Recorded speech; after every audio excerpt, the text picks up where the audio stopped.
One fighter walks into Freedom 250 as a bigger favorite than every other headliner on the card. And it's not Alex Pereira, it's not Sean O'Malley, it's undefeated lightweight champion Ilia Topuria.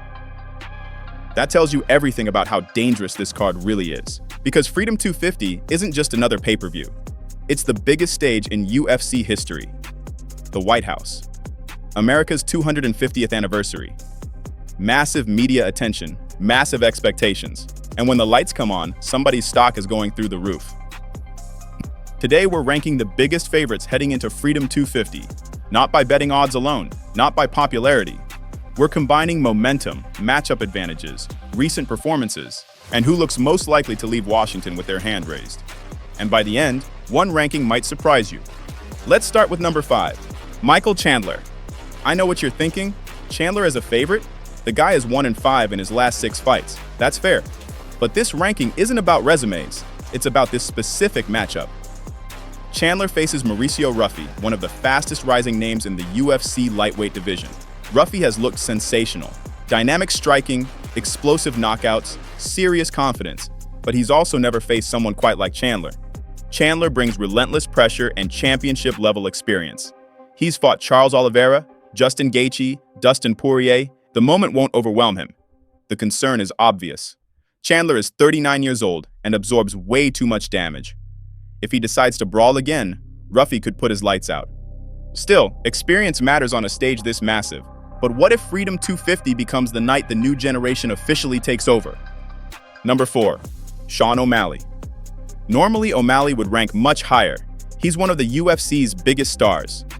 Former bantamweight champion, elite striker, huge fan base.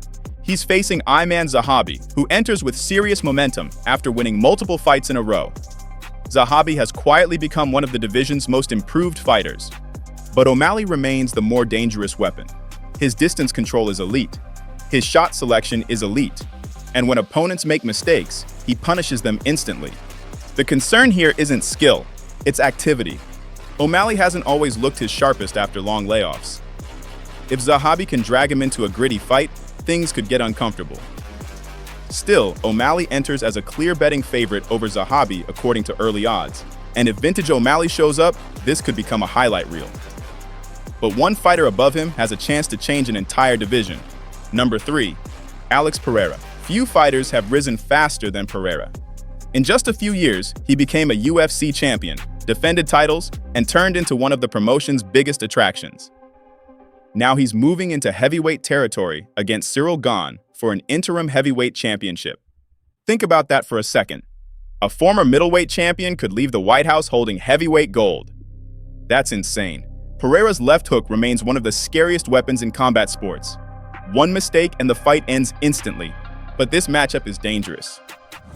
Gane moves better than almost every heavyweight in history. His footwork is elite.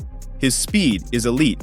And unlike many heavyweights, he won't stand still long enough for Pereira to find easy openings. Odds makers see this as one of the closest fights on the card. Some sports books have it nearly even. That's why Pereira lands at number 3. His ceiling is massive. His risk is massive too. And honestly, this might be the fight I'm most excited for. Pattern interrupt.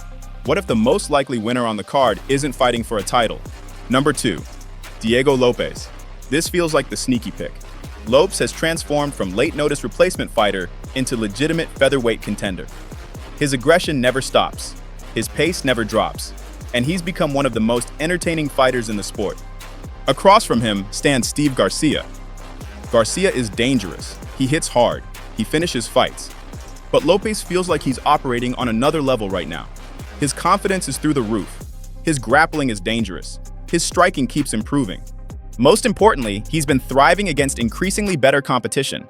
Sometimes momentum matters, and few fighters on this card have more momentum than Diego Lopes. Still, there is one fighter sitting above everybody else. One fighter the sportsbooks absolutely love. One fighter who hasn't tasted defeat. Number 1, Ilia Topuria. This shouldn't surprise anyone. Topuria enters Freedom 250 undefeated at 16-0.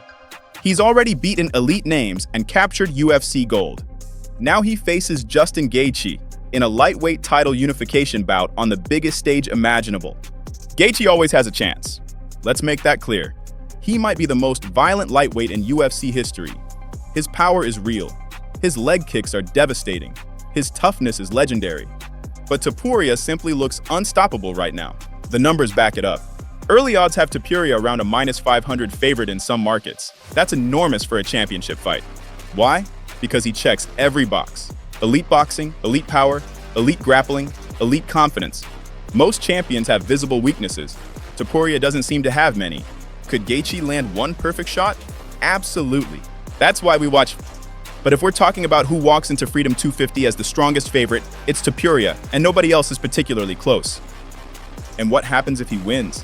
Because that's where this story gets interesting. A victory over Gaethje on the White House lawn could elevate Topuria from champion to global superstar. The UFC has been searching for its next generation of megastars. Freedom 250 might be the night they find one. So let's settle the debate.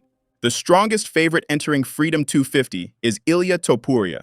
The most dangerous underdog is Justin Gaethje. The riskiest pick is Alex Pereira. And the sleeper to steal the entire event is Diego Lopes. That's my power ranking heading into one of the most unique nights in UFC history. Now I want your take. Who walks into Freedom 250 as the true favorite, and who shocks the world when the cage door closes?